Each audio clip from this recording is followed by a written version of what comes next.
Los que quedamos, ¿listos? ¿Están despiertos? Congelados, aquí está calientito, ¿no? Yo estoy sudando ya aquí. Ok, vamos a continuar con nuestro tema sobre Isaías 53. Isaías capítulo 53, estamos hablando acerca de este hermoso capítulo del profeta Isaías que se le conoce como el Evangelio de los profetas. Es el capítulo que describe, uno de los capítulos de Isaías, que describe de una manera muy bonita todo lo que va a suceder 600 años antes de que Cristo todavía llegue a la tierra. 600 años antes, Isaías está hablando acerca de lo que va a significar la vida del Mesías. Así es que cuando estamos llegando al tiempo de Navidad, es bueno que recordemos realmente qué es lo que significa la Navidad, qué es lo que hay detrás del acontecimiento de celebrar que Cristo nació en Belén, porque no solamente es algo romántico, no es nada más una fiesta, no son regalos, no es cena, tamales, pozole, lo que quieran comer. No se trata de eso, se trata de recordar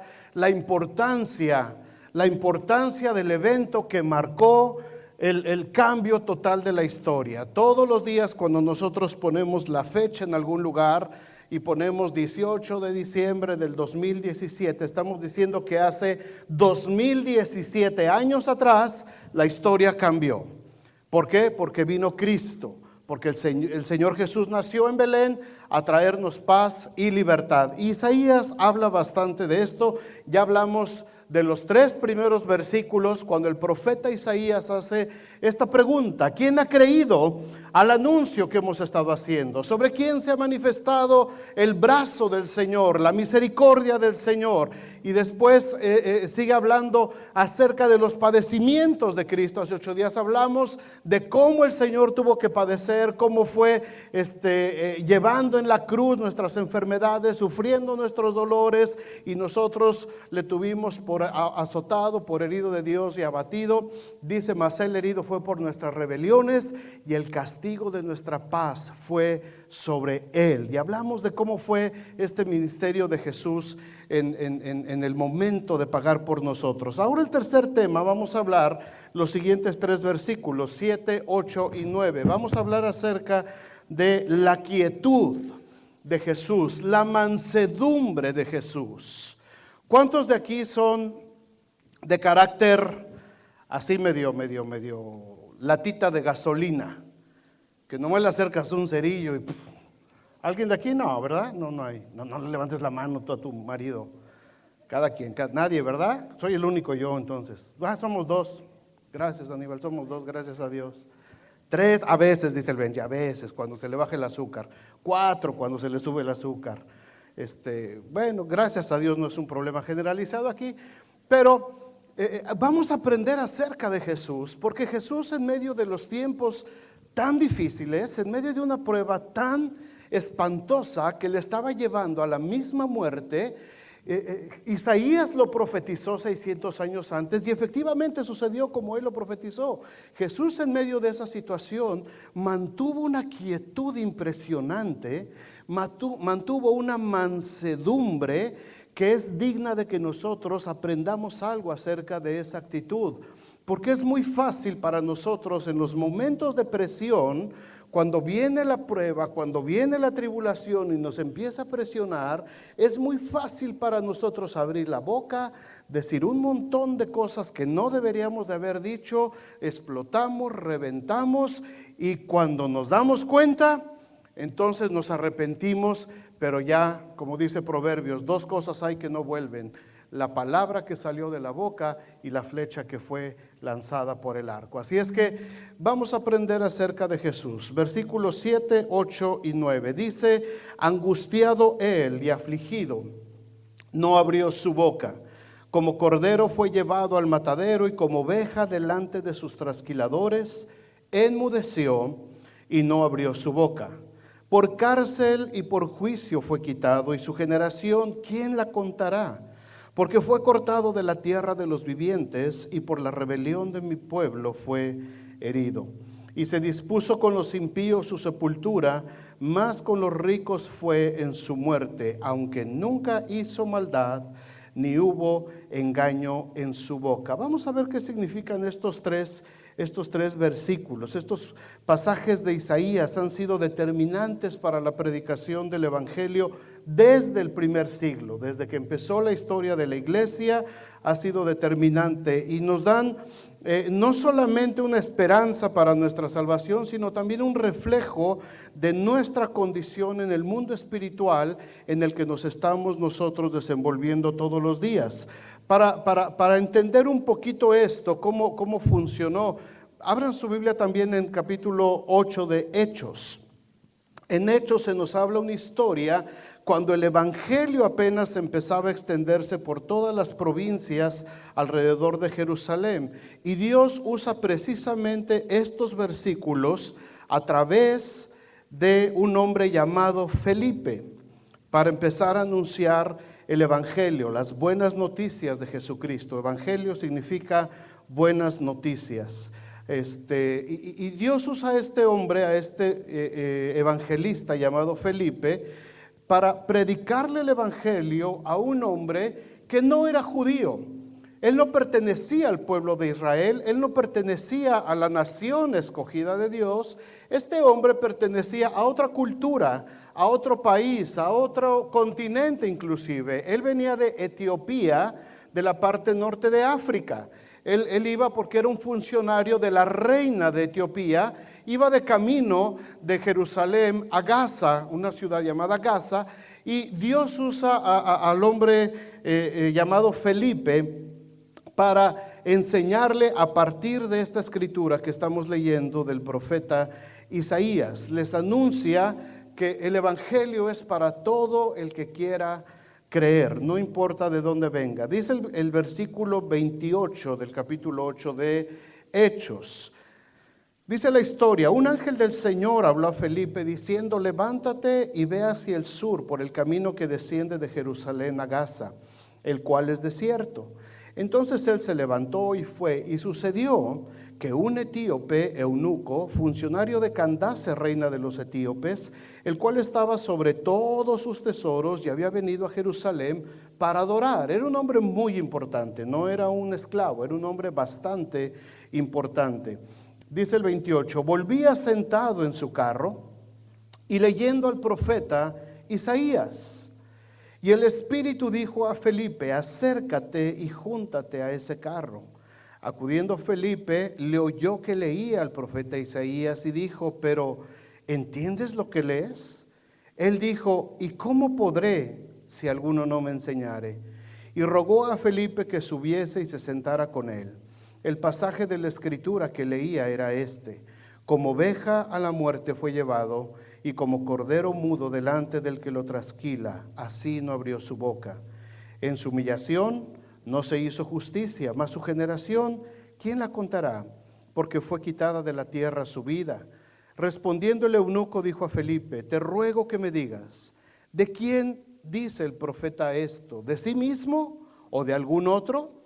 Entonces Felipe, abriendo su boca y comenzando desde esta escritura, le anunció el evangelio de Jesús. Siguiendo por el camino llegaron a cierta agua y dijo el eunuco: aquí hay agua, ¿qué impide que yo sea bautizado? Y Felipe le dijo: si crees de todo corazón, bien puedes. Y respondiendo dijo: creo que Jesucristo es el Hijo de Dios. Y mandó parar el carro y descendieron ambos al agua, Felipe y el eunuco, y le bautizó. Fíjate esta historia. Este hombre, el etíope, era una persona muy importante, estaba a cargo de todo el tesoro de la reina de los etíopes y había venido a Jerusalén a la fiesta, había venido a adorar a Dios. Y ahí en la fiesta, de alguna manera, se hizo él de un rollo, de una copia del pergamino del profeta Isaías. No era nada fácil que alguien pudiera tener una copia de alguna parte de la Biblia en ese entonces. Todos los rollos, todos los pergaminos se depositaban en jarrones en las sinagogas y nadie tenía acceso a llevar una copia a su casa. Todos tenían que estar en la sinagoga para que el sacerdote leyera la escritura y se volvía a guardar celosamente. No había fotocopiadora, ¿verdad? Sácame una copia de Isaías 53 y no, era muy difícil, pero de alguna manera este hombre, por la influencia que tenía, pudo tener acceso a tener una copia. Y dice que va en el camino, en su carruaje, ya regresando de Jerusalén hacia Gaza, y dice que iba leyendo el profeta Isaías, y lo iba leyendo en voz alta, porque Felipe se acerca al carruaje sin que se detenga y le pregunta: hey, buenas tardes, vengo oyendo que estás leyendo al profeta Isaías, ¿entiendes lo que estás leyendo? Y dice: ¿cómo voy a entender si alguien no me explica? Entonces se para el carro, sube Felipe y dice que comenzando a partir de esta escritura, la que acabamos de leer, el versículo 7 y 8 de Isaías 53, empezó a anunciarle el evangelio. Vamos a ver tres importantes enseñanzas en la vida de Jesús que pueden ayudarnos en nuestros diarios problemas, en la vida que desarrollamos todos los días. Versículo 7, en primer lugar, la mansedumbre es una virtud. La mansedumbre es una virtud. Dígalo conmigo. La mansedumbre es una virtud. Otra vez. La mansedumbre es una virtud. Ahora, dije mansedumbre, no dije mensadumbre. ¿Ok? Una cosa es hacernos tontos y otra cosa es ser mansos. Una persona que tiene mansedumbre, que es uno de los frutos del Espíritu, la mansedumbre es poder estar ecuánime ante cualquier situación. No quiere decir que no tengas mal carácter. Puedes tener un carácter tan atravesado o más que el mío, pero el chiste de una persona que sabe ser mansa es alguien que sabe controlar ese carácter, que sabe mantenerse controlado aún en los momentos de presión, aún en los momentos difíciles. No es nada fácil lo que les estoy diciendo. No es nada fácil, porque muchas veces a la primera que nos hacen, volamos, ¿verdad? Por eso les decía, somos como latita de gasolina. Apenas te acercan el cerillo, ¡pum! Y ya volaste y embarraste a todo el mundo alrededor de ti. Cuando una persona es mansa, y Jesús era precisamente la representación de la mansedumbre, dice: aprende de mí que yo soy manso y humilde. Oye, cada cosa que le ponían los fariseos, cada cosa que le ponían los saduceos, los escribas, yo que Jesús, mano, ya desde el primer capítulo de Lucas hubiera mandado un rayo, mano, del cielo que los consumiera toda esa generación de víboras y todo lo que les decía Jesús, ¿verdad? Pero no lo hizo porque él entendía lo que era la mansedumbre. El versículo 7 entonces dice: angustiado él y afligido, no abrió su boca, como cordero fue llevado al matadero y como oveja delante de sus trasquiladores, enmudeció y no abrió su boca. La primera reflexión que está ahí en ese versículo dice: como cordero, haciendo referencia al cordero de la Pascua, haciendo referencia al cordero que tuvo que ser sacrificado para que el ángel de la muerte no pasara. ¿Se acuerdan? Está Egipto, está el pueblo de Israel en Egipto, están viniendo las plagas que Dios mandó a través de la mano de Moisés y de Aarón para que Israel pudiera salir libre a la tierra que Dios le había prometido. Y Dios empieza a enviar las plagas, y la última plaga que Dios le manda, después de haber mandado que el agua se convirtiera en sangre, y les mandó ranas y piojos y moscas y un montón de cosas, langostas les mandó, pero todo eso pasó. Pero cuando Dios manda la última plaga, dice: el ángel de la muerte va a llegar y va a visitar todas las casas, y el primogénito de cada familia va a ser muerto. Era lo peor que podía pasar en cualquier casa, que tu hijo primogénito, el heredero, tuviera que ser sacrificado. Pero Dios le da la orden a Moisés, Dios le da la orden a Israel, dice: pero cada familia de Israel va a tomar un cordero de 1 año, perfecto, sin mancha, sin defecto. Lo van a sacrificar. Ese corderito tiene que morir y se tiene que derramar esa sangre. Y esa sangre la van a tomar y la van a embarrar en los dinteles de las puertas. Y se van a meter ustedes adentro de la casa y van a comer la carne de ese cordero, y van a comer otro tipo de cosas, los panes sin levadura y las hierbas amargas. Y cuando el ángel de la muerte pase y vea la señal de la sangre sobre los dinteles de las puertas, el ángel de la muerte no va a entrar en esa casa. Y sucedió. Todos los egipcios, toda la nación de Egipto perdió a sus primogénitos en sus casas, pero en las casas de Israel se preservó la vida, gracias a la sangre de ese cordero que estaba marcada en las puertas.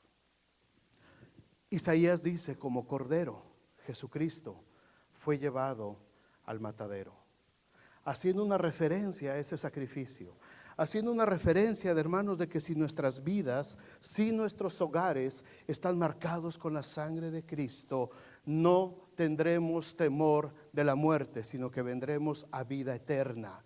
¿Cuántos dicen amén a esto?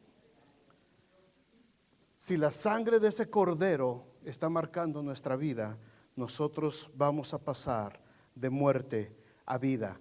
Pero más adelantito vuelve a decir, después que dice como cordero, también dice, y como oveja delante de sus trasquiladores. Ahora compara a Jesús con una oveja. En el versículo 6 anterior que vimos la semana pasada, ¿se acuerdan? Dice, todos nosotros nos descarriamos como ovejas. ¿Cómo? Cada cual se apartó por su camino, mas Jehová cargó en Jesucristo el pecado de todos nosotros. Ahora dice que Jesús también lo compara como una oveja, pero no como una oveja que se descarría, sino como una oveja que está a punto de ser llevada a la trasquila. No lo iban a matar en ese punto, sino que iba a ser trasquilado, le iban a quitar lo de encima. No sé si han visto ahorita un video que han pasado mucho acerca de las botitas esas que a lo mejor algunos de aquí traen, de las botas de borrego, y dice, ¿sabes cómo se hacen realmente estas botas? Y pues es un video muy está feo, ¿verdad? Cómo tratan a las pobres ovejitas, cómo les arrancan la piel y por hacerlo tan rápido les desgarran la piel y a veces las dejan mutiladas, las dejan malheridas, las dejan mal, y las pobres ovejitas ni siquiera se quejan. Por eso hace esa comparación Isaías de lo que iba a pasar con Jesús, porque Jesús, cuando estaba en medio del juicio, cuando lo tenían atado, cuando lo estaban azotando con el látigo que se llamaba el gato de 9 colas, con pedazos de hueso y de fierro incrustados en las tiras de cuero, cuando le estaban desgarrando la espalda de esa manera, dice que no abrió su boca, se mantuvo con mansedumbre. Cuando vinieron a arrestarle, Pedro se enoja y le corta la oreja a uno de los oficiales y le dice, Pedro, guarda la espada. ¿Tú crees que si yo orara en este momento mi Padre no me enviaría 12 legiones de ángeles? Pero como oveja enmudeció y no abrió su boca delante de sus trasquiladores. Toda la gente, hermanos, toda la gente que vivió en el tiempo de Jesús, la gente que vio las señales de Jesús, mucha de esa gente comió del pan que Jesús multiplicó. Mucha de esa gente recibió un milagro de parte de Jesús, pero ahora mucha de esa gente estaba delante de Pilato gritando, crucifícale, crucifícale. Esos son los trasquiladores. Esos son los trasquiladores a los que se está refiriendo aquí el profeta Isaías. Aún dentro de nuestra sociedad cristiana, aún dentro de nuestro entorno cristiano evangélico, aún dentro de nosotros, hermanos, todavía hay muchos trasquiladores. Gente que busca los beneficios del Señor, se acercan cuando están en medio de una situación difícil, en medio de problemas, en medio de dolor, claman por los milagros de Jesús, pero una vez que reciben la bendición de Dios, una vez que pasa la emergencia, se alejan, rompen el compromiso con Dios, no se acuerdan más de Jesús y aún así Jesús no abre su boca en contra de ellos. ¿Por qué? Porque si nosotros fuéramos infieles, Él permanece fiel, porque Él no puede negarse a sí mismo. Aunque nosotros le abandonemos, Él no nos abandona. Aunque nosotros nos desviemos, Él sigue cuidando de nosotros. Aunque nosotros nos alejemos, Él sigue poniendo comida en nuestras mesas. Aunque nosotros reneguemos de Él después de haber recibido tantas bendiciones de parte de Él, Él sigue proveyendo cobija para nosotros. Y Él sigue guardando de nuestra familia, porque Él prometió y Él no va a echarse para atrás de lo que prometió para nosotros. Él dijo: yo voy a estar con ustedes todos los días hasta el fin del mundo. La pregunta es: ¿nosotros vamos a estar con Él o nos vamos a desviar? Como oveja enmudeció delante de sus trasquiladores. También dentro de la historia de la iglesia, hermanos, dentro de la historia de la iglesia ha habido millones de cristianos que han imitado la actitud del Señor y han seguido la mansedumbre de Cristo como una virtud cristiana. Aún en medio de pruebas muy difíciles, no han levantado su voz para renegar del Señor Jesús. Esos trasquiladores son también, hermanos, huestes de maldad viviendo en las regiones celestes, que están hambrientas de que los que hemos creído en Jesucristo, escuchen esto, abramos nuestra boca para negar nuestra fe y para renegar de la gracia que nos ha sido dada. Muchas veces estamos nosotros delante de trasquiladores, huestes espirituales de maldad, que están esperando a que nosotros abramos nuestra boca para renegar de la gracia de Dios. Un hombre llamado Esteban, en el capítulo 7 de Hechos, estaba bajo una lluvia de piedras mientras la multitud esperaba que blasfemara a Dios, que se arrepintiera de decir que Jesucristo era el Señor, que se arrepintiera de decir que Jesucristo había resucitado de entre los muertos. Y este hombre, dice Hechos capítulo 7, versículo 58, echándole fuera de la ciudad, le apedrearon. Y los testigos pusieron sus ropas a los pies de un joven que se llamaba Saulo, que después sería el apóstol Pablo. Y apedreaban a Esteban, mientras él invocaba y decía: Señor Jesús, recibe mi espíritu. Oye, te están cayendo piedras, mano. Te están apedreando, tu cuerpo está dolido, tu cuerpo está sangrando, ya no sabes cómo defenderte de las piedras que te están cubriendo cada vez más. Y los trasquiladores queriendo decirle a él: reniega de Jesús, arrepiéntete de lo que estás diciendo, Jesucristo no vino, Jesucristo es una mentira, arrepiéntete. Y Esteban dice: Señor Jesús, recibe mi espíritu. Y puesto de rodillas, clamó a gran voz diciendo: Señor, no les tomes en cuenta este pecado. Y habiendo dicho esto, durmió, dice el doctor Lucas en la narración de Hechos. No dice que se murió. Algunos dicen: pues se quedó dormidito con las pedradas. No, hermano, murió físicamente, pero espiritualmente durmió en el Señor. Ante la presión, ante los trasquiladores, no abrió su boca Esteban para renegar de lo que Dios había hecho en su vida. Después de esto, tiempo después, este mismo joven Saulo que narra ahí se convierte en el apóstol Pablo. Y ahí en 1 Corintios 9:16 él también dice lo mismo: pues si anuncio el evangelio no tengo por qué gloriarme, porque me es impuesta necesidad, y ay de mí si no anunciar el evangelio. Pablo se convierte en el proclamador del mismo evangelio que llevó a la muerte a Esteban. Y la historia, hermanos, registra hombres, mujeres que permanecieron sin negar su fe en Cristo. Está la historia, esto ya no lo alcanza a narrar la Biblia, pero la historia habla acerca de uno de los padres de la iglesia llamado Policarpo. Policarpo era un discípulo de Juan, del apóstol Juan, y Policarpo era el pastor de la iglesia de Esmirna, allá en Asia. Él era el pastor de la iglesia de Esmirna, era un hombre de 86 años. Y cuando llega delante del emperador, porque se desató la persecución sobre todos los cristianos, el juez le dice: mira, es muy fácil que te libres de la muerte, estás condenado a muerte. Es muy fácil que te libres, solamente di que César es el Señor y di que Jesucristo no existió.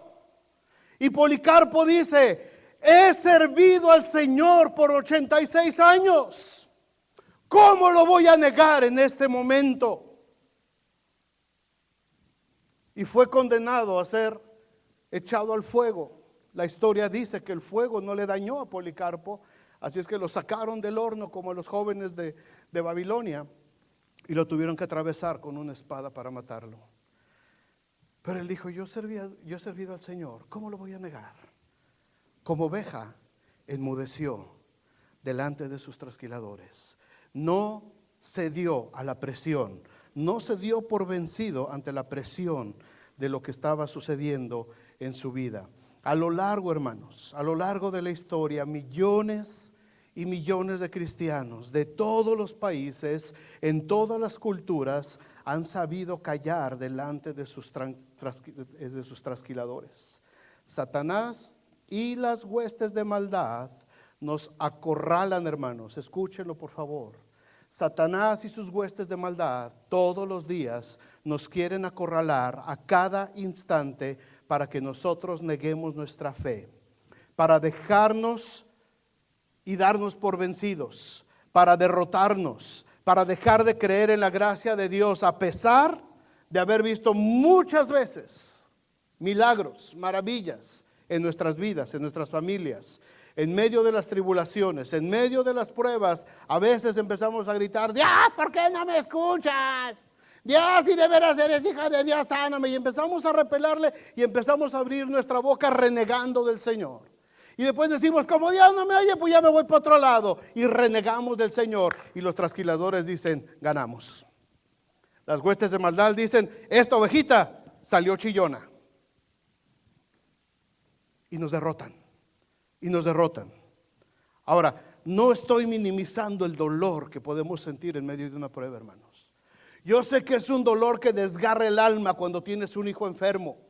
Yo sé que es un dolor impresionante cuando ves que tu matrimonio se está empezando a resquebrajar y sientes que no hay ayuda. Yo sé que es un dolor inmenso cuando ves a tus hijos perdidos en el pecado. Yo sé que se siente un dolor terrible cuando pierdes a un ser amado cercano a ti. El dolor de la prueba es tremendo, el dolor de la tribulación puede ser muy tremendo, pero lo que no se vale es abrir la boca delante de mis trasquiladores. Ellos pueden decir lo que quieran y me pueden decir, reniega de Dios, reniega del Señor, no te va a oír, no te escuchó. Mira a tu hijo, mira tu matrimonio, mira tu familia, oraste para que se sanara y se murió, Dios no te escuchó. Pero es más fácil voltear y decir, como dijo Job, yo sé que mi Redentor vive y del polvo me ha de levantar. Estaba destruido Job. Estaba destruido. En un día murieron sus 7 hijos en un accidente. Los 7 hijos se le murieron en un día. Imagínate el dolor. Al ratito vienen y le dicen, nos robaron todos los ganados. Se llevaron todos los camellos y todos los... ¿Y ahora qué pasó? Y después se le queman las casas. Y después le viene una sarna maligna sobre su cuerpo. Al consentido de Dios. Al justo. Y estando ahí sentado en medio de la ceniza, con una teja, dice que se rascaba porque la comezón era impresionante. Si te ha salido una ronchita, mano, ¿sabes lo que es una roncha? Donde no te alcanzas. Imagínate a Job. Y a veces con una ronchita ya andamos renegando, ¿ah? Roncha en el nombre de Jesús. Job se estaba desangrando, su piel se estaba cayendo a pedazos. Y se le presentan 3 de sus trasquiladores, sus amigos, chulos sus cuates. Y los 3 lo empiezan a presionar. Reniega de Dios. Dios te abandonó. Dios no está contigo. Dios no te hace caso. Dios no te escucha. ¿Qué habrás hecho, mano, para estar como estás? Y lo estaban acosa y acosa y acosa. Y Job estaba calladito. Enmudeció. Como oveja también. Calladito. Y después llega la trasquiladora mayor, la mujer. Mira nomás cómo estás. Maldice a Dios y muérete.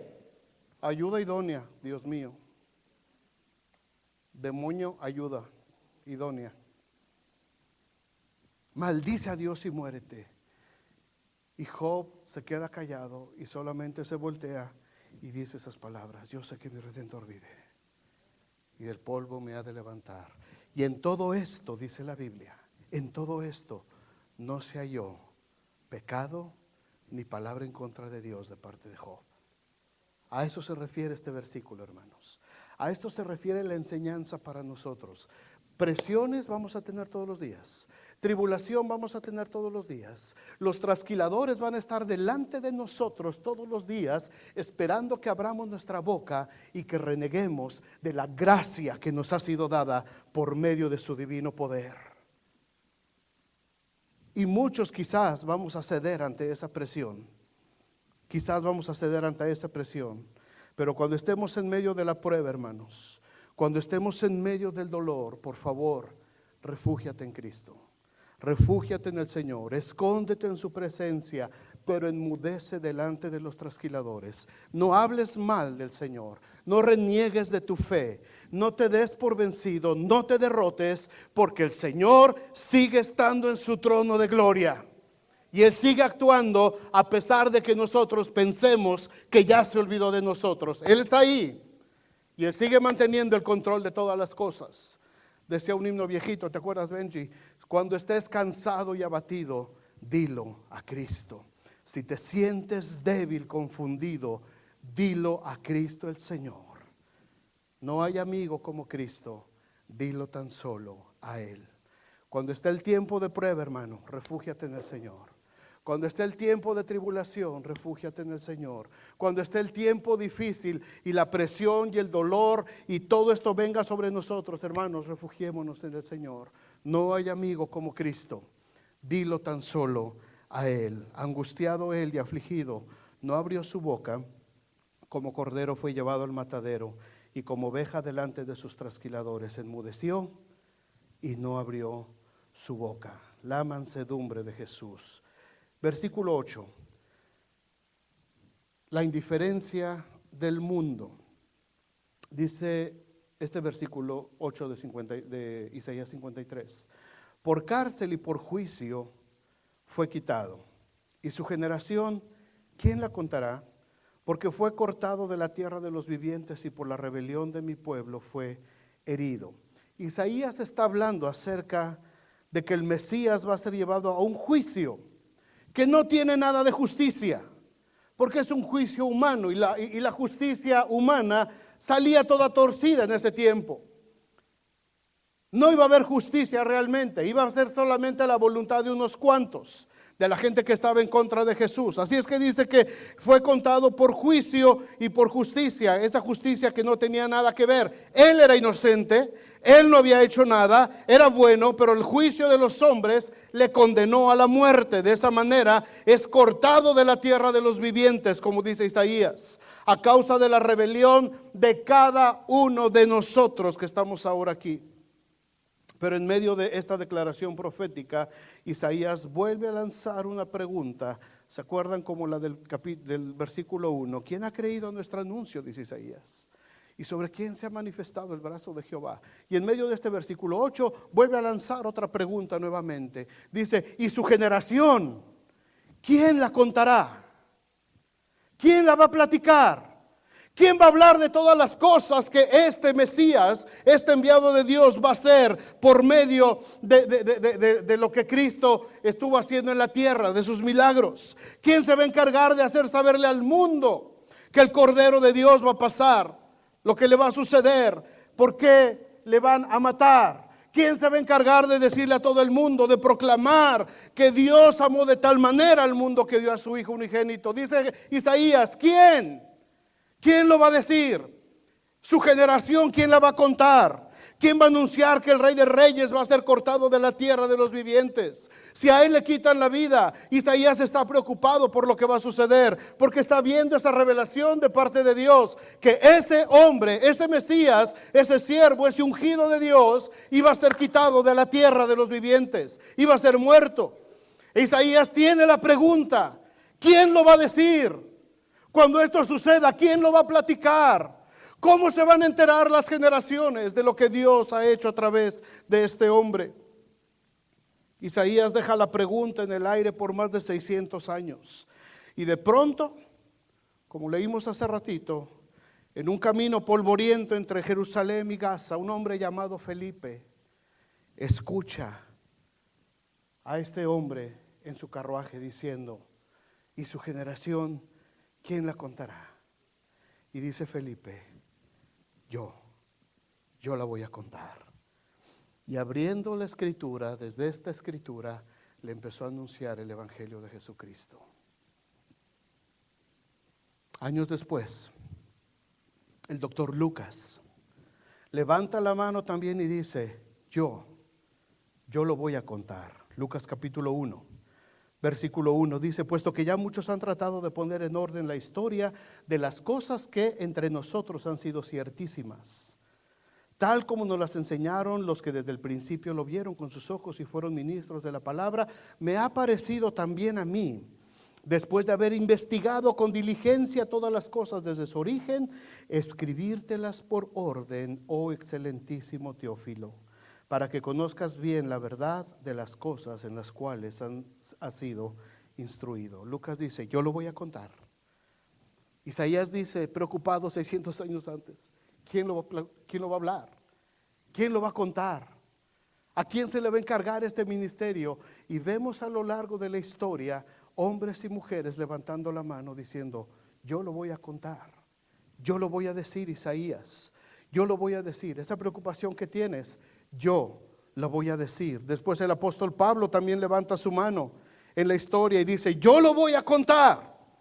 Efesios 3:8 dice, y a mí que soy menos que el más pequeño de todos los santos, me fue dada esta gracia de anunciar entre los gentiles el evangelio de las inescrutables riquezas de Cristo.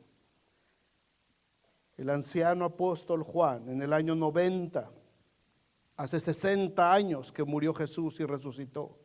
60 años después, Juan también dice, yo lo voy a contar. Yo lo voy a contar. Apocalipsis 1:9 dice, yo Juan vuestro hermano y copartícipe vuestro en la tribulación, en el reino y en la paciencia de Jesucristo, estaba en la isla llamada Patmos por causa de la palabra de Dios y el testimonio de Jesucristo. Yo estaba en el Espíritu en el día del Señor y oí detrás de mí una gran voz como de trompeta que decía, yo soy el Alfa y el Omega, el primero y el último. Escribe en un libro lo que ves y envíalo a las 7 iglesias que están en Asia. Después de 250 años, hermanos, en medio de la más terrible persecución, los cristianos seguían levantando la mano para contar acerca de las grandes maravillas que Jesucristo había hecho en sus vidas.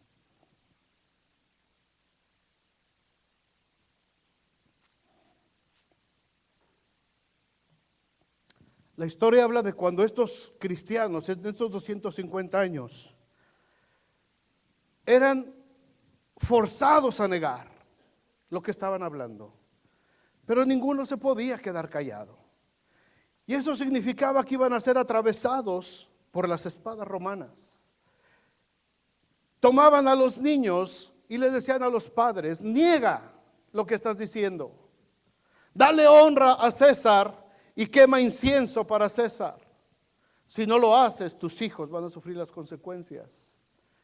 Y los cristianos levantaban su voz y adoraban al Rey de Reyes y Señor de Señores. Y sus niños eran atravesados, eran acuchillados, eran asesinados. Tomaban a los cristianos que no querían negar su fe y los aventaban al Coliseo romano en medio de las fieras para que fueran destruidos. A otros los tomaban vivos, los llenaban todos de brea, los amarraban en estacas y les prendían lumbre vivos. Y con eso alumbraban las calles de Roma, la calle principal, la vía Apia de Roma.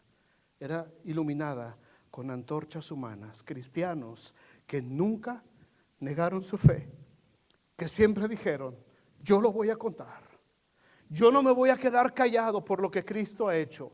Yo no me voy a quedar callado que Jesucristo vino a nacer en un portal en Belén, que vivió entre nosotros, que fue muerto en una cruz, pero que resucitó al tercer día y está sentado a la diestra del Padre. Yo no me voy a quedar callado, decían los cristianos, y eso les costaba la vida. Eso les costaba la vida de sus familias, de sus seres amados, pero el evangelio siguió avanzando a través de los siglos, a través de las culturas, del tiempo, a través de todos los obstáculos. Hubo gente que dijo, yo lo voy a contar, Isaías.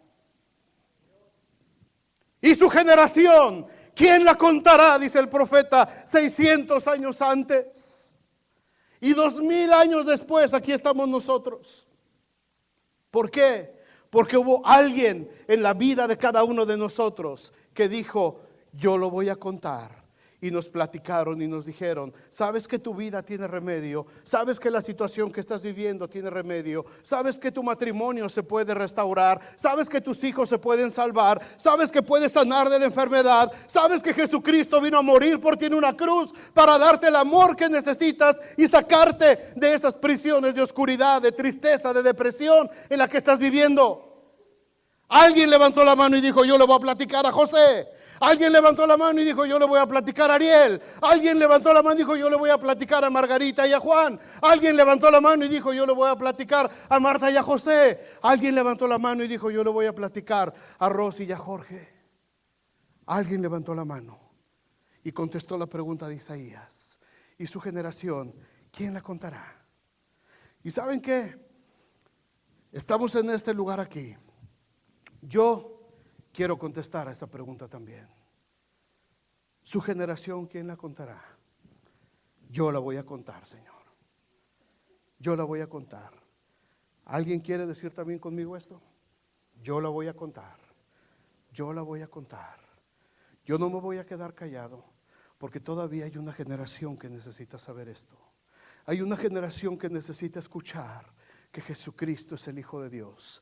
Hay una generación que necesita escuchar que esta historia del pesebre, que esta historia de la Navidad es más que regalos y más que fiestas y más que gastar dinero. Esta historia de la Navidad se refiere a la eternidad que yo voy a vivir con Cristo. Esta historia de la Navidad se refiere a que yo estaba muerto en mis delitos y pecados, pero Cristo murió en una cruz para darme vida y vida en abundancia. Esta historia de la Navidad se refiere a mi libertad.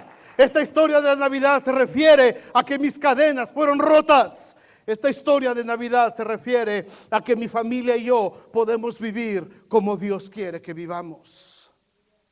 Y yo lo voy a contar. Y cada uno de los que estamos aquí lo tenemos que contar, porque esta historia no se puede callar. Esta historia no la podemos detener. Vamos a platicarlo. Vamos a decirlo, como dijeron Pedro y Juan. Después de salir de la cárcel, después de que los azotaron, después de que los amenazaron, les dijeron, ya no hablen en el nombre de ese tal Jesús del que están predicando.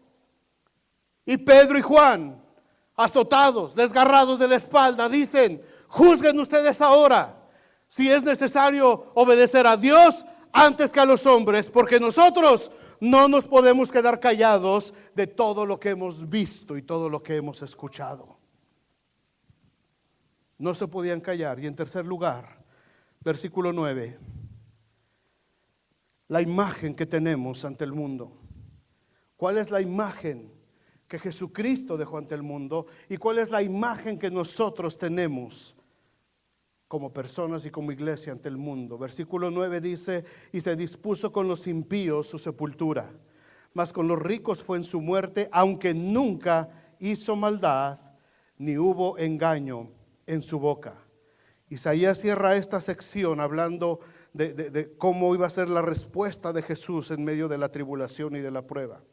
Hablando acerca de su sepultura, hablando de la muerte, pero en medio de la sepultura y de la muerte resalta dos virtudes que fueron la mejor imagen de Jesús durante todo su ministerio terrenal. Y después de resucitado hasta ahora, todavía seguimos teniendo esa imagen de Jesús.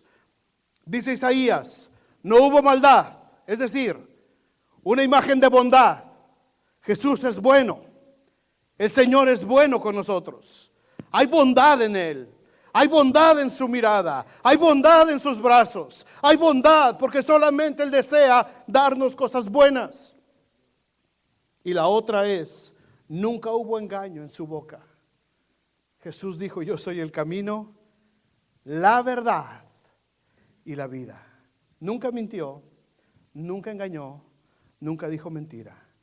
Él dijo que el diablo era padre de mentira desde el principio, pero Él era la verdad. ¿Y sabes qué? En esa verdad Él dijo, voy a volver, y yo lo creo. Pasaron ya 2000 años, no sé cuántos más van a pasar. Y no me importa si me voy a la tumba. No me importa si pase lo que pase. Yo sé que Él prometió que va a volver y va a volver. Porque Él dijo que iba a nacer y nació. Él dijo que iba a morir en la cruz y murió. Él dijo que iba a resucitar y resucitó. ¿Por qué no va a cumplir cuando dijo que va a volver por nosotros? Yo creo que va a volver. Toda la gente, hermanos, que se acercó a Jesús pudo experimentar su bondad. Los que tenían hambre fueron saciados. Los enfermos fueron sanados, los atormentados fueron liberados, los pecadores fueron perdonados. El mismo profeta Isaías había dicho antes en el capítulo 9, verso 2, el pueblo que andaba en tinieblas vio gran luz. Los que moraban en tierra de sombra de muerte, luz resplandeció sobre ellos. La bondad de Jesús, la bondad de Dios se manifestó a través de Jesús. La gente tenía un concepto distorsionado de Dios. A través de la religión, como quizás nos pasó a muchos de nosotros, a través de la religión teníamos la imagen de un Dios castigador, de un Dios de juicio, de un Dios enojón, de un padre que se enojaba de todo lo que hacíamos, de que nuestro pecado encendía la ira de Dios. Y muchos hombres, muchos varones, repetimos esa imagen distorsionada. Por eso la imagen ausente del padre muchas veces en las casas. Por eso el padre es tan difícil que un padre varón pueda tener una imagen de amor y de cuidado y de protección hacia sus hijos. Porque se nos enseñó que el varón es varón como Dios, enojón, juicio, castigo, disciplina. O verás nomás que llegue tu padre, chamaco desgraciado. Y llegaba el pobre padre, queriendo abrazar al chamaco. Y ahí venía la lista, ¿verdad? Mira, el chamaco dice esto. Ven, mijo. ¡Pégale! Dame chance primero de decirle que lo amo, ¿no? Antes de ejercer. Y teníamos una imagen distorsionada de Dios. El pueblo tenía una imagen distorsionada de Dios. La gente le tenía miedo al Padre. Pero más de 200 ocasiones a lo largo de los evangelios, Jesús les está diciendo a la gente, el Padre les ama, Dios les ama, Dios quiere lo mejor para ustedes. ¿Quién de ustedes, si su hijo le pide un pan, le va a dar una serpiente? ¿O quién de ustedes, si le pide un pez, le va a dar un escorpión? Si ustedes, siendo malos, saben dar buenas dádivas a vuestros hijos, ¿cuánto más el Señor les va a dar cosas buenas? Jesús restableciendo esa imagen distorsionada del Padre. ¿Sabes qué? A través de la historia, por eso se le dio tanto énfasis a las deidades femeninas. Acabamos de pasar la semana pasada una fiesta tremenda que se hace a la deidad femenina en México. ¿Por qué? Porque el Padre es enojón, es castigador, pero la madre me ama. La mamá me ama, la mamá haga lo que haga, me porte como me porte, es mi madrecita. ¿Quién de las madrecitas no va a complacer a sus hijos? ¿Cuándo has oído que una de estas advocaciones, de estas divinidades femeninas, se enoje? ¿Alguien ha escuchado alguna vez que la Virgen de Guadalupe va a ejecutar juicio sobre México por su pecado? ¿Por qué? ¿Por qué?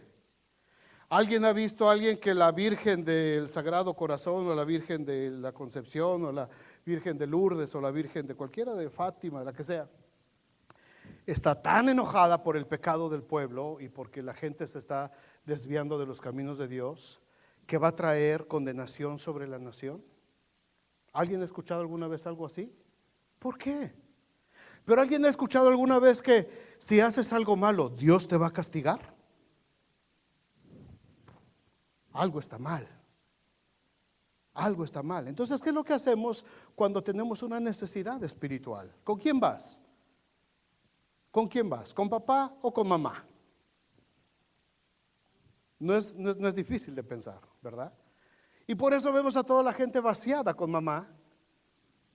Y papá resulta que es el malo de la casa. Y lo mismo, esa misma historia la repetimos en nuestros hogares, sobre todo nosotros los latinos. porque traemos esa cultura. Y en la casa el malo es papá. El macho es papá. El que se enoja es papá. El que obedece a mamá es papá. Pero en la cultura latina, la imagen del padre está totalmente distorsionada. Bueno, esta es parte de la escuela de padres que vamos a tener. Pero Jesús vino a decirnos que Dios es bueno.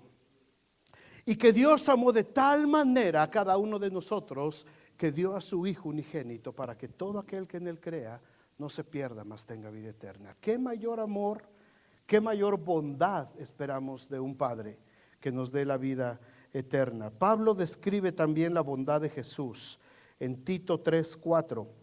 Dice, pero cuando se manifestó la bondad de Dios, nuestro Salvador, y su amor para con los hombres, nos salvó, no por obras de justicia que nosotros hubiéramos hecho, sino por su misericordia, por el lavamiento de la regeneración y por la renovación en el Espíritu Santo, el cual derramó en nosotros abundantemente por Cristo nuestro Salvador, aunque nunca hizo maldad. Todo lo contrario, Jesús manifestó la bondad de Dios y nos salvó de su gracia. Y dice Isaías, ni hubo tampoco engaño en su boca. Juan 1:14, aquel verbo fue hecho carne y habitó entre nosotros y vimos su gloria. Gloria como la del unigénito del Padre, lleno de gracia y de verdad. Lleno de gracia, lleno de verdad. Lo que Jesús habla, hermanos, es verdad. Cuando Jesús está hablando y dando instrucciones a sus discípulos, es verdad. No lo podemos negar. No podemos disfrazarlo. Es la verdad. Jesús siempre habló sin engaños. Habló con verdad. La imagen de Él que prevalece en el mundo hasta el día de hoy es que Jesús fue bueno y siempre habló la verdad. La última pregunta para nosotros hoy, sabiendo que somos la iglesia del Señor, que somos el cuerpo de Cristo, hemos sido llamados que nosotros somos la representación de Cristo en la tierra. ¿Cuál es la imagen que prevalece entre nosotros ante el mundo? ¿Estamos representando la bondad y la verdad de Jesucristo en nuestras vidas? ¿Estamos representando la bondad y la verdad de Jesucristo en nuestras vidas? Como personas, como iglesia. Esa es la imagen que la gente tiene de nosotros. Cuando la gente se refiere a nosotros, nos dice, ay, qué persona tan buena es Héctor, qué bárbaro. Y siempre te habla la neta del planeta. Nunca le he cachado una mentira. ¿Verdad que no, Héctor? Esa risita como que qué buena gente es el Ramón. Si Ramón te dice que así es, así es. No lo dudes. ¿Por qué? Porque ¿qué imagen tiene la gente de nosotros? O la gente dice, uy, aguas, ahí viene José, ahí viene, aguas. No digas. ¿Qué imagen tiene la gente de nosotros? ¿Qué imagen tiene nuestra iglesia en la comunidad? Sería interesante preguntar. ¿Cuál es la imagen de nuestra iglesia? ¿Qué es lo que la comunidad ya está pensando cuando alguien menciona vida nueva? Cuando te preguntan, es que yo voy a vida nueva. O dice, wow. O dice, ¿qué es lo que piensa la gente allá afuera de nosotros? No sé, a lo mejor ustedes ya le calaron por ahí. Cuando dices, no, es que yo voy a la iglesia de vida nueva. La del gordito. Qué bueno es. Chido por ti, man. O dicen, oye, yo sé que son buenos y que ayudan a la gente y que nadie reniega de que hay que traer despensa, ¿verdad? Todos dicen, aquí hay más, Mari, Rudy, por favor. Mari y Rudy tienen que decir, ya no traigan, hermano, ya. ¿Qué hacemos con tanto? No, acá está, acá hay más. ¿Cuál es la imagen de nosotros ante el mundo? La imagen de Jesús, al que nosotros honramos, al que nosotros adoramos, ante el que nosotros nos inclinamos, es una imagen de bondad, es una imagen de verdad.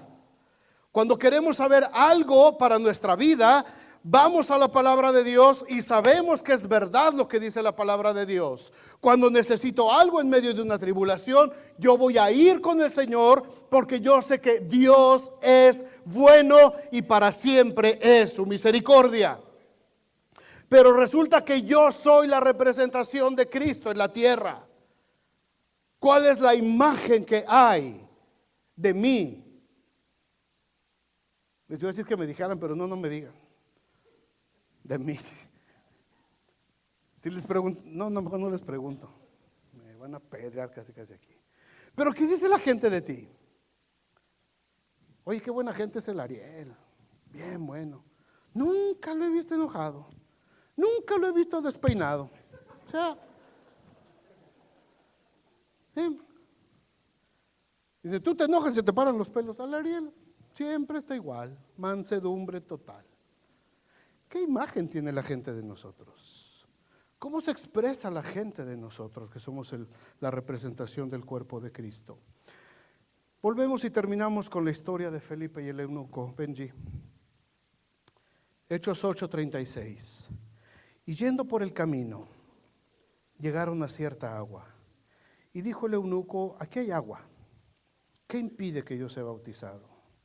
Fue tan contundente la presentación del evangelio de Felipe, partiendo de la palabra del profeta Isaías, que el eunuco dijo, aquí hay agua, ¿qué impide que yo me bautice? Y dice Felipe, pues nada, si crees, bienvenido, te puedes bautizar. Y este hombre extranjero, este hombre que no pertenecía al pueblo de Dios, a Israel, a la nación escogida, dijo, yo creo que Jesucristo es el Hijo de Dios. Y dice que detuvieron el carro, bajaron a donde estaba el agua y fue bautizado. Y dice que siguió gozoso su camino. Dentro de unas semanas vamos a tener nuestro servicio especial de bautismos. Hay gente aquí de nosotros que ha entendido lo que es el bautismo a través del curso de discipulado y vamos a tener esta bonita experiencia de lo que es el bautismo como un testimonio público de fe.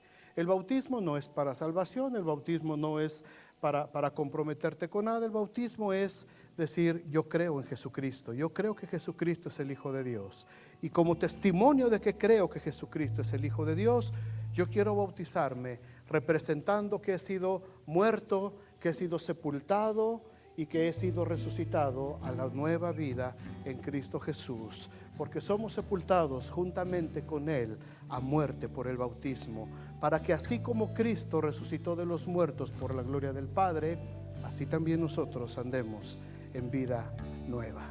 Pónganse de pie, hermanos. Si alguien de aquí no se ha bautizado todavía, si alguien hoy entiende lo que es este paso del bautismo, y después de la pregunta de Isaías, vuelve a quedar otra vez hoy al aire. ¿Quién contará las maravillas de Jesús? Las acabas de escuchar ahora. Acabas de escuchar lo que Cristo hizo por nosotros. Acabas de escucharlo. Si tú deseas bautizarte, obedecer al Señor a través del bautismo, lo puedes hacer ahora que tengamos nuestro servicio de bautismo. Si alguien tiene ganas de saber más, si alguien lo quiere hacer, al final ahí en la librería Carla va a estar apuntando a las personas que quieran ser parte de este servicio especial de bautismos. ¿Lo entendimos? Amén. Vamos a orar, vamos a darle gracias a Dios. Gracias a Dios. Como cordero, dice la Escritura, como cordero fue llevado al matadero. Gracias a Dios por esa sangre que fue derramada de nuestro cordero, de ese Cordero Santo. Porque esa sangre nos marcó, hermanos. Esa sangre marcó nuestras familias. Esa sangre marcó nuestros hogares. Y esa sangre ha permitido que ahora nosotros tengamos vida y vida en abundancia. Pero esa oveja también enmudeció delante de sus trasquiladores.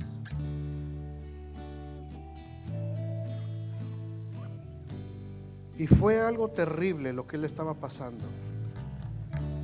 Al pueblo que había bendecido, al pueblo que había alimentado, al pueblo que había sanado, ahora le daban la espalda y lo pedían en una cruz. En medio de todo eso, nunca salió un reproche de parte de Jesús. Como oveja delante de sus trasquiladores, se enmudeció y no abrió su boca. Hermanos, todos los días estamos nosotros sujetos a tribulación, a presiones. Todos los días libramos esta batalla. El apóstol Pedro nos recuerda: sed sobrios y velad, porque vuestro adversario el diablo, como león rugiente, anda alrededor buscando a quien devorar. No os sorprendáis del fuego de prueba que os ha sobrevenido, como si alguna cosa extraña sucediera. No es nada extraño que todos los días estamos sujetos a una presión en medio de nuestras tribulaciones. Todos los días estamos sujetos a esa presión. Y el enemigo quiere vernos derrotados. Satanás lo único que anhela es que nosotros reneguemos de Dios, que nosotros neguemos nuestra fe y que nosotros huyamos de la presencia de Dios. Lo quiso hacer con Job y lo quiso hacer con todos los personajes en la Biblia, y lo quiere hacer con nosotros también. Pero cuando yo reconozco y yo tengo la convicción en mi espíritu que aún en medio del tiempo difícil, del tiempo de prueba que me ha sobrevenido, dice Pedro, yo puedo entender que el Señor está ahí en medio de todo ese momento, que el Señor está en medio de mi dolor, que el Señor está en medio de mi prueba, que el Señor está en medio de la tristeza que tengo, que el Señor está en medio de ese pecado en el que he estado viviendo, que el Señor está en medio y que me quiere levantar y que me quiere sacar de ahí y que me quiere llevar a lugares celestiales en Cristo Jesús. Yo lo puedo creer y yo me refugio en el Señor. Yo me refugio en el Señor y no le voy a dar el lujo, no le voy a dar el gusto a esos trasquiladores que me hagan renegar de la presencia de Dios. Y yo voy a contar las grandes maravillas que Dios ha hecho en mi vida. ¿Te acuerdas cómo llegaste al Señor? ¿Te acuerdas cómo estaba tu matrimonio cuando te hablaron de Cristo? ¿Te acuerdas cómo estaba tu vida? Sumida en la tristeza, en la depresión, algunos hasta con intento de suicidio. Pero hubo alguien que levantó la mano a la pregunta de Isaías y dijo: yo se lo voy a contar, Señor. Yo voy a ir a esa casa y le voy a platicar lo que Cristo vino a hacer por esa persona. Yo le voy a platicar. Y vinieron y nos platicaron. No sé cómo habrá sido en el caso de cada quien. Quizás llegaron a tu casa, se sentaron, tomaron un café o te invitaron a la iglesia, pero te dijeron: yo te voy a platicar algo que va a limpiar tu vida, algo que va a restaurar tu matrimonio, algo que va a ayudarte a librar esto que estás viviendo en este momento, algo que va a arrancar esta tristeza de tu vida. Yo te lo voy a platicar. Yo te lo voy a platicar. ¿Por qué? Porque Jesucristo vino a nacer en un pesebre de Belén, manso y humilde, para que tú y yo podamos ser liberados de toda esa cadena de maldición que hemos acarreado por generación tras generación tras generación. Y decías: es que en mi familia todos se han divorciado, es que en mi familia han salido todas como madres solteras, es que en mi familia ha habido un constante abuso por todos lados. Y alguien te dijo: yo te voy a hablar de un hombre que vino a romper esas cadenas generacionales. Yo te voy a hablar de un hombre que vino a liberarte de esas prisiones de oscuridad. Yo te voy a hablar de la vida de un hombre que vino a cambiar el rumbo de la historia. Yo te voy a hablar de un hombre que te quiere amar y te quiere abrazar y te quiere decir: hijo, aquí estoy contigo. No temas, no desmayes. Estoy contigo, vamos juntos. Porque un día tú y yo vamos a estar cenando en la casa de mi Padre. Y ahí el Señor enjugará toda lágrima y todo será quitado de lo que hemos vivido. Pero mientras tanto, esfuérzate y sé valiente. Señor, ¿cómo podríamos pagar tanta bondad? Señor, ¿cómo podríamos nosotros callar lo que has hecho en nuestras vidas? ¿Cómo podría callar, Señor?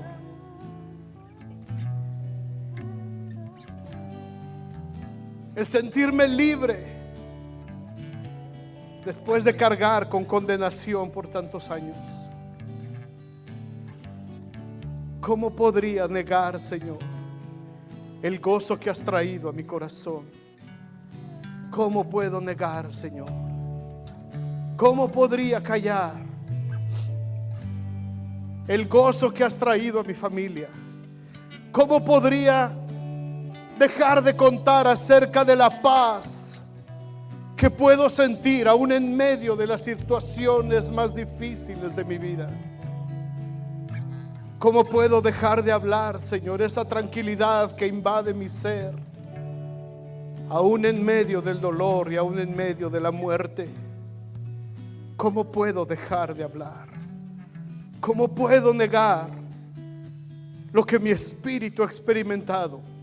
¿Cómo puedo negar lo que estoy viviendo en este momento? ¿Cómo puedo negar, Señor, tu nombre cuando todos los días pones mesa en mi casa? ¿Cómo puedo negar, Señor, tu bondad cuando provees y provees y provees para mi vida y para mi familia? ¿Cómo puedo negar, Señor, cuando empiezo a leer tu palabra y todas esas palabras empiezan a cobrar vida delante de mí? Y todas esas historias empiezan a revolver mi interior. Y todas esas palabras empiezan a remover todo lo que hay dentro de mí. ¿Cómo puedo negar, Señor, esa limpieza que siento cuando tu palabra fluye como ríos de agua viva dentro de mí?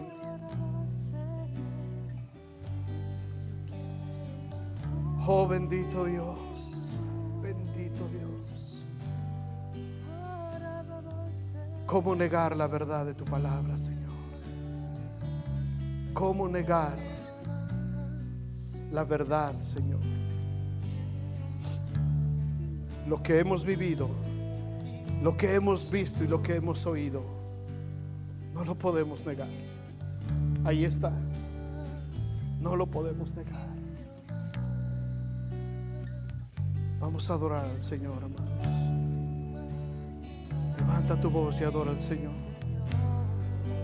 Adora al Señor. Vengo a adorarte. Adora al Señor. Vengo a postrarme. Deja que la adoración fluya de tu corazón. Que la adoración limpie.